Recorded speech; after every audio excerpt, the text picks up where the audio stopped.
संधि क्या है ये चीज जानेंगे पहले। प्रकरण हमारा आज का है संधि। संधि का मतलब होता है वर्णानाम मेलानाम संधि, मतलब वर्णों का मिलाप संधि कहलाती है। क्या है इसकी परिभाषा के अंतर्गत? दो या दो से अधिक वर्णों का मेल संधि के नाम से जाना जाता है। तो संधि क्या है? दो वर्णों का मेल है।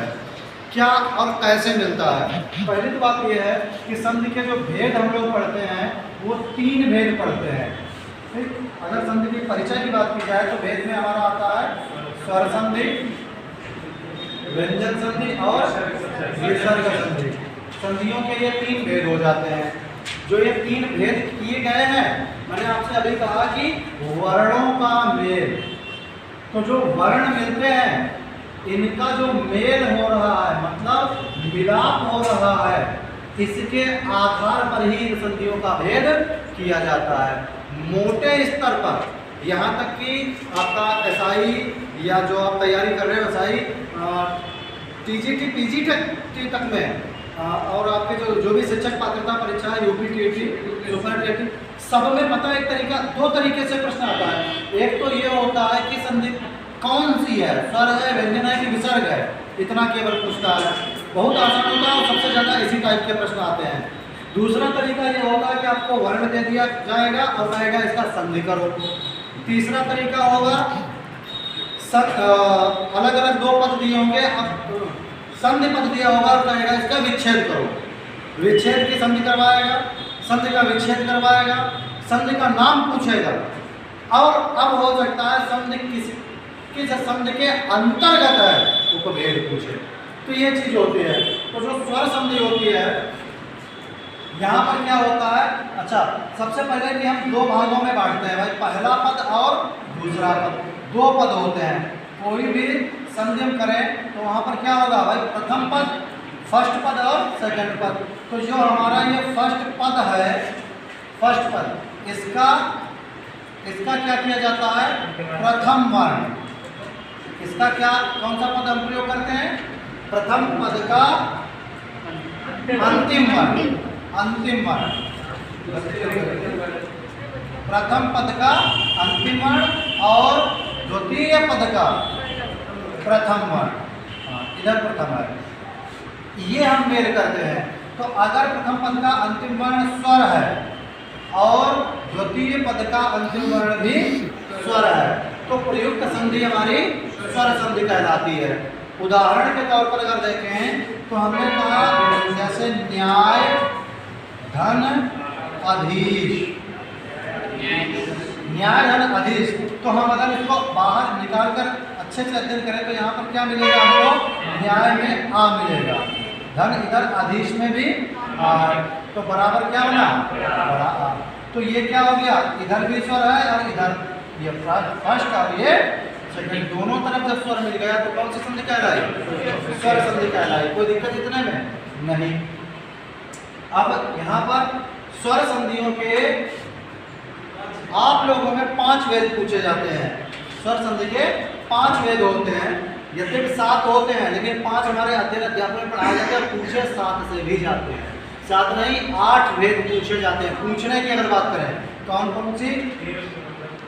दीर्घ संधि, दूसरी होती है हमारी गुण संधि, और तीसरी है वृद्धि संधि, चौथी है गण संधि, 5वीं है यादि संधि, 6ठी है हमारी नहीं पता है पूर्व रूप संधि, 7वीं है पर रूप संधि और 8वीं है प्रकृति भाव संधि।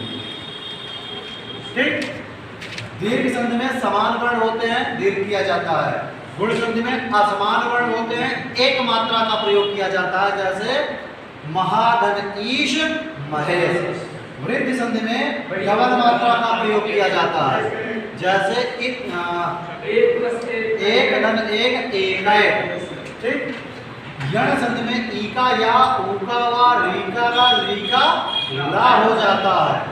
ठीक, अयादि संधि में एचो अयव आया हुआ, मतलब अय आय आव और आय हो जाता है। पूर्व रूप संधि, पूर्व रूप का मतलब होता है पहले का रूप हो जाना, मतलब यहाँ पर आ होगा जो अवग्रह बनेगा, जैसे को धन अपि बराबर कोपि हो जाएगा, आ समाप्त हो जाएगा। और पर रूप का मतलब होता है बाद का रूप, और बाद का रूप मात्रा में बदल जाता है, जैसे प्रधन एजते बराबर प्रेजते ही बनेगा, क्योंकि इसकी एक ही मात्रा ही लग जाएगी। और प्रकृति भाव संधि में कोई परिवर्तन नहीं होता है, जैसे गंगा अमु बराबर गंगा अमु। प्रकृति भाव संधि भी आपसे पूछी जाती है। और इसकी चर्चा संपन्न करते हुए अब हम लोग देखते हैं व्यंजन संधि में। तरीका यहाँ तक का यही रहेगा, फर्स्ट पद और सेकंड पद, ये वाले तरीके बदल जाते हैं। यहाँ पर भी इनके नाम होते हैं, तरीके रहते हैं, लेकिन यहाँ पर क्या होता है, प्रथम पद व्यंजन होता है और दूसरा पद स्वर या व्यंजन कुछ भी हो सकता है। तो ऐसी स्थिति में संधि आपकी कहलाती है व्यंजन संधि। केवल इसमें एक संधि है जो अपवाद स्वरूप है, उसे कहा जाता है तुगागम संधि। क्या कहते हैं उसे? तुगागम संधि, जो कि संधि अभी हम आपको बताएंगे। तुगागम संधि में क्या होता है, प्रथम पद जो होता है वो स्वर होता है और दूसरा पद जो हमारा होता है वो स्वर या व्यंजन कुछ भी हो सकता है, जैसे वृक्ष, धन, छाया।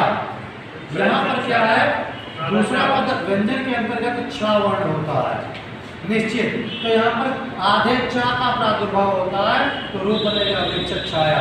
जैसे परिधन छेद परिच्छेद, अनुधन छेद अनुच्छेद, स्वधन छंद स्वच्छंद। ठीक, तो यहाँ पर क्या है, ये हमेशा स्वर आएगा। उसी तरह से अब यहाँ पर क्या होता है, विसर्ग संधि की अगर बात करें तो प्रथम पद के अंत में सदैव विसर्ग होता और दूसरे में स्वर या व्यंजन कुछ भी हो, तो यहाँ पर क्या होगा, आपकी विसर्ग। तो तीनों का अगर मोटे तौर पर हम देखें, मोटा अगर हिसाब हम लगाएं, तो प्रथम पद के अंत में अगर स्वर हो और दूसरे में व्यंजन हो, दूसरे में भी स्वर हो, तो प्रयुक्त संधि कहलाती है हमारी संधि।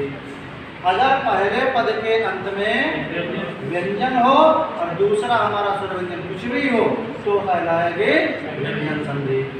हाँ, अगर पहले पद के अंत में स्वर और दूसरे में केवल छा हो, तो तुगागम संधि होती है। ये केवल अपवाद है, एकमात्र केवल अपवाद है जो याद रखना है। तीसरा क्या है, विसर्ग संधि में प्रथम पद विसर्ग होता है। अब यहाँ पर एक कंफ्यूजन होती है जो कि हम सदैव के लिए आपको मिटा दें, कि यहाँ पर क्या होता है, आपसे अक्सर पूछा जाता है निधन आशा बराबर निराशा होता है। क्या बनेगा, निराशा। अच्छा, निराशा या निधन, जैसे दुर्धन निवार, तो क्या बनेगा, दुर्निवार। रूप क्या बनेगा, दुर्निवार। अब इसी तरह से दुर उपसर्ग अगर लगा है और इधर निवार शब्द है, तब भी तो दुर्निवार बनेगा, दुर्निवार बनेगा, है ना। तो अब बताओ कि इसमें अगर ये शब्द आ जाता है, ये शब्द आ जाता है, तब आप व्यंजन संधि लगाओगे या विसर्ग लगाओगे, हमेशा विसर्ग लगाओगे। जैसे दूसरा में बताएं, जैसे हरिश्चंद्र, इसको बहुत बार पूछा गया कि हरिश्चंद्र में स्वर संधि है या विसर्ग संधि है या व्यंजन संधि है, तो उत्तर आपका क्या होगा, विसर्ग संधि होगी। क्यों, क्योंकि यहाँ पर हरि धन चंद्र बनकर आपका हरिश्चंद्र बनेगा, लेकिन इसका मतलब ये नहीं है आपका हरिश धन चंद्र से भी हरिश्चंद्र बनता है। चुत्त संधि पहली जो आपका व्यंजन में पढ़ाई जाती है, लेकिन इसको मान्यता क्यों नहीं मिली है, शब्द की बात की जाए। अगर शब्द की बात की जाती है तो इसको मान्यता क्यों नहीं, और इसको मान्यता प्राप्त हुई है, पता है इसका कारण क्या है, क्योंकि इस शाखा विसर्ग में परिवर्तन किया है। सा होने पर भी इसके 4 चरण होते हैं हरिश्चंद्र बनाने के, तो अतः आपका यही सर्वमान्य होता है। अगर विसर्ग आ रहा है तो संधि प्रयुक्त जो होगी वो विसर्ग ही होगी, वो आपका व्यंजन संधि नहीं होगी। बात समझ में आ गई। तो ये थी हमारी मोटी बात है, कैसे कि कहाँ पर स्वर, कहाँ पर व्यंजन और कहाँ पर विसर्ग होगी। अब हम क्रमशः एक एक संधि का अध्ययन करेंगे कि कहाँ पर और कैसे इनका परिवर्तन होता है। तो संधि किसे कहते हैं बताओ? दो वर्णों के मेल को, प्रथम पद का अंतिम और द्वितीय पद का प्रथम मान बनता है। संधि के भेद कितने होते हैं? स्वर संधि कहाँ पर होती है? जहाँ पर दोनों पदों में स्वर मिल जाए। स्वर संधि कहाँ होती है? व्यंजन संधि कहाँ होती है? और विसर्ग संधि कहाँ होती है? पहले में विसर्ग ही हो, बाद में स्वर व्यंजन कुछ भी हो। बात समझ में आ गई?